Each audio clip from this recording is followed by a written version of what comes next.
I'm making this video to help you parents out there introduce percentages to your kids, and also maybe new teachers coming into the profession. But it's going to be a bit hard for you new teachers because you're going to have to teach a certain way within the school system, so it might be a bit hard to follow the new method which I'm proposing. So the traditional way of teaching percentages to kids is to spend all your time teaching them to convert this into a decimal. So the way you would do that is to say, oh, 23% is really out of 100. Well, this is really this number here. And then the traditional way of teaching would be to say, oh, replace this off with a times. And then whatever number's here, you carry it down. So your answer would be this times this. So what I'm proposing is not to teach them using this method, because it doesn't really teach them the concepts of percentages. It's just teaching them how to follow a set of procedures in order to get to the answer. So what I'm proposing is this: introduce percentages as this. Teach them that no matter what they have, let's say an elephant, teach them that the idea of percentages is to cut up the elephant into 100 pieces. And if they get offended by you using an elephant, maybe use a giraffe. Or if they get offended by you cutting a giraffe into 100 pieces, use a carrot. Just use whatever. Just the whole idea of percentages is that you cut it into 100 equal pieces. You have to specify that equal, because dividing by 100 means you cut up into equal. That's what divide means, cutting up into 100 equal pieces. So the idea here is to teach them to cut something up into 100 pieces, and then if they want 23%, it means that so you got your whole amount here. Hang on. So you got your whole amount, the elephant here, and then you cut it up into 100 equal pieces. So that's you doing this, and then if you want 23%, then get 23 pieces. So you would times 23. So this here would then be the answer, whatever the answer is. So in this case, you get your whole amount, and then you cut it up into 100 pieces, just like this thing here. So when you come to do this, it would be your whole amount. So your whole amount would be 87, and then you cut it up into 100 equal pieces. So that's you doing this, cut it up into 100 pieces. So this thing here represents one piece. Now you want 23 pieces, so get 23 pieces. That's this amount here. So you get 23 pieces. You see, teaching them this way is much better than just saying, oh, convert this into 0.23. Whenever you see an off, you replace it with a times, and then 87. Because when they do this, they don't really understand what's going on. Why times? Why not divide? Or why not add? Why is it times? But you doing this way, get your whole amount, cut up into 100 pieces, get 23 pieces. Then later on, you can use algebra. A over B times C, where C gets multiplied to the top. So that's AC over B. Drag this A out, so that would be A equals C over B. So that's just like you converting this into 0.23, and then you times your whole amount. You times your whole amount. It will lead you to the same answer. But the point is that you cutting up into 100 pieces, it's easier for them to visualize what's going on, and therefore it's easier for them to remember. So hang on. So when you first start out, set up a scenario, a real life scenario, so that they can relate to it. So don't give them some arbitrary, silly. Try to create a real life scenario. So for example, let's say they've got a lottery ticket here, and they won a mini lottery, because you want to use mini because you want to give them an easy number to grasp. Don't use 8 million. It's hard for them to picture it. So use 800. So you've got your whole so set the scenario, the real life scenario. So let's say they won a mini lottery, $800, and they were to and they're going to give 13% to mum, 9% to dad, and 3% to their best friend. So the idea here is to get 800, cut it up into 100 pieces, and then tell them that they've got 100 pieces here. Tell them it's up to them what they want to do with 100 pieces. They could give 13 pieces to mum. They could give 9 pieces to dad. They give 3 pieces to their best friend, and use the word pieces and percentages interchangeably. So sometimes use percent, sometimes say, oh, they're going to give 13%, but then sometimes say, oh, they're going to give 13 pieces, because pieces is what they understand. Percent, at that stage, when you first introduce percent to them, they won't understand this 13% thing. So use pieces and percent interchangeably. So they give 13 pieces to mum, 9 pieces to dad, 3 pieces to their best friend, and then you can also ask them how much money will they have left for themselves. So and so on. The point is that use this diagram. This diagram really helps you to teach them, and also it helps you to debug their understanding. So when you come to ask them to draw this diagram, if they truly understand it, they can draw the diagram. If they do it incorrectly, they would draw it in a silly way, this diagram in a silly way. For example, you could ask them, oh, what is 7% of 2? So by rights, they should do this. Get your whole amount and then cut it up into 100 pieces and then get 7 pieces. So that's the right way. So when they come to draw this, it should look like this. Your whole amount is 2, and then cut it up into 100 pieces, and they want 7 pieces because it's 7%. So this is how they should draw the diagram. But if you ask them this, a lot of kids they get all these numbers mixed up. They could draw it like this. They would just guess. So something like this, 7, and then they would say, oh, this is 2 here. So you see, by drawing this diagram, you can actually debug what their mistakes. You can actually pinpoint what they're thinking by using this diagram.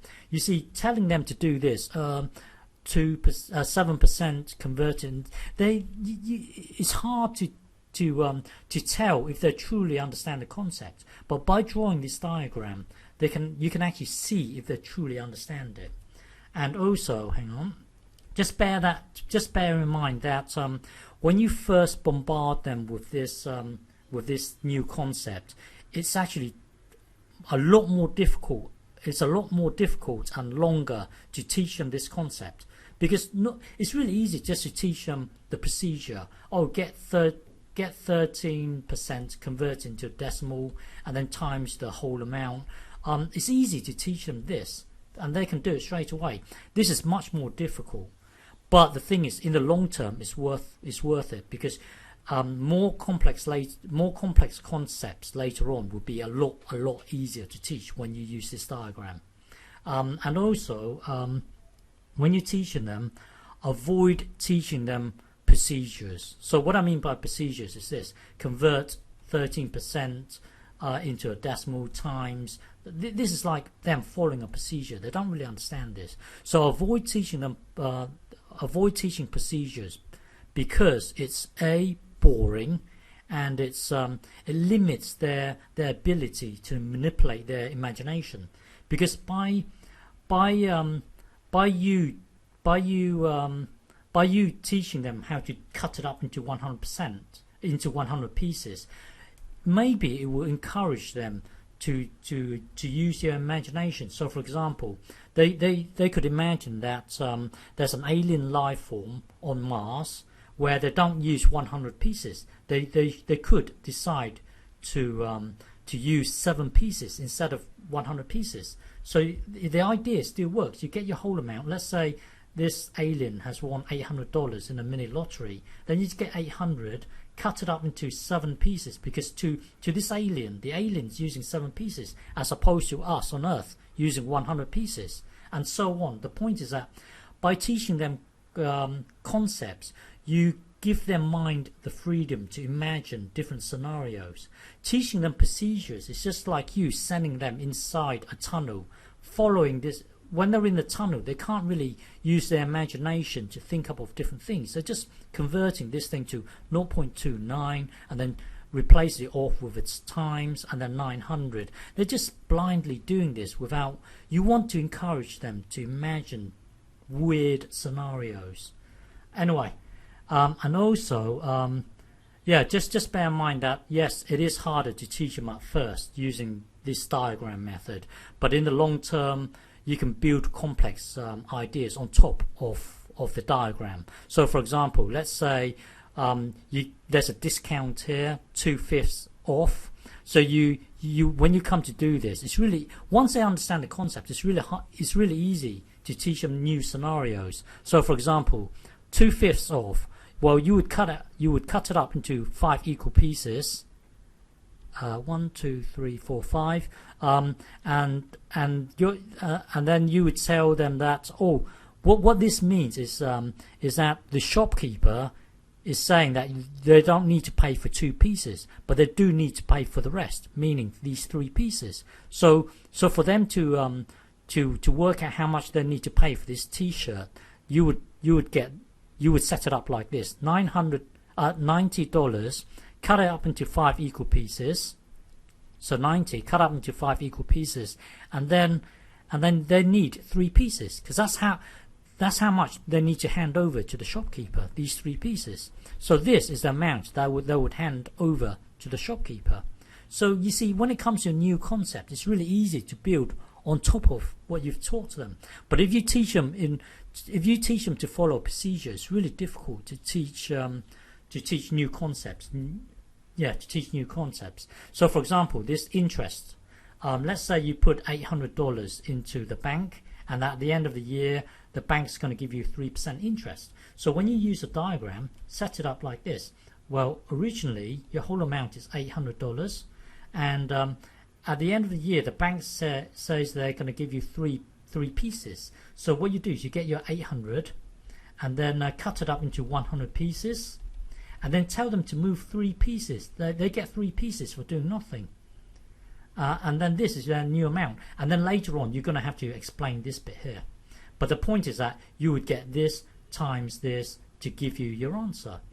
Teach them to use this diagram, because when they use a diagram, it helps them to visualize what's going on, and it's really easy to remember it in the long term.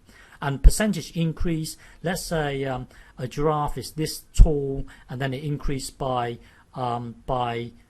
I don't know, let's say 5%. That's just like you drawing this whole amount. That's just like you doing this.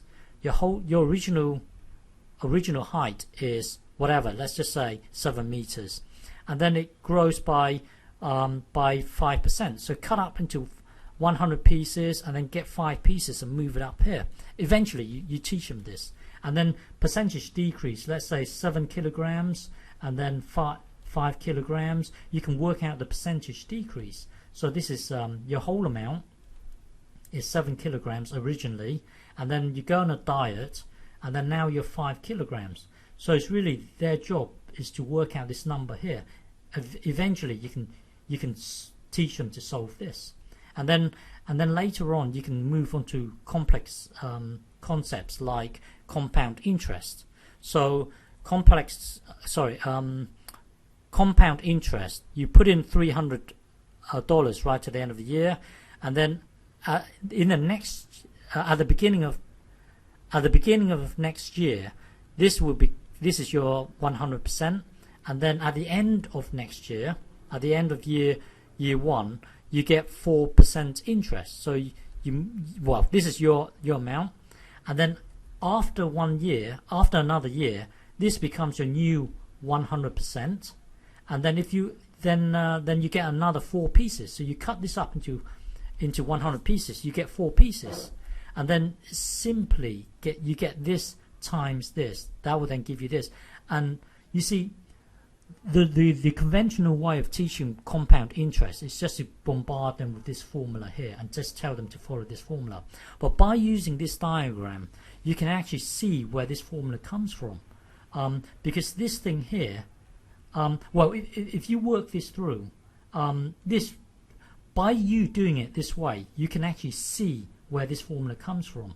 Is this thing here is really this number here, and then the amount of years is this t here, and your initial amount, you can actually see it gets translated each step of the way. So this is your 300, but the point is that using the diagram you can actually see where this formula comes from. But the conventional way of teaching is that you bombard them with this formula here, and they don't really understand where this comes from. Using the diagram, they can actually see where it comes from. So try to learn this diagram method. It really helps them to teach. It really helps them to understand what's going on. Okay.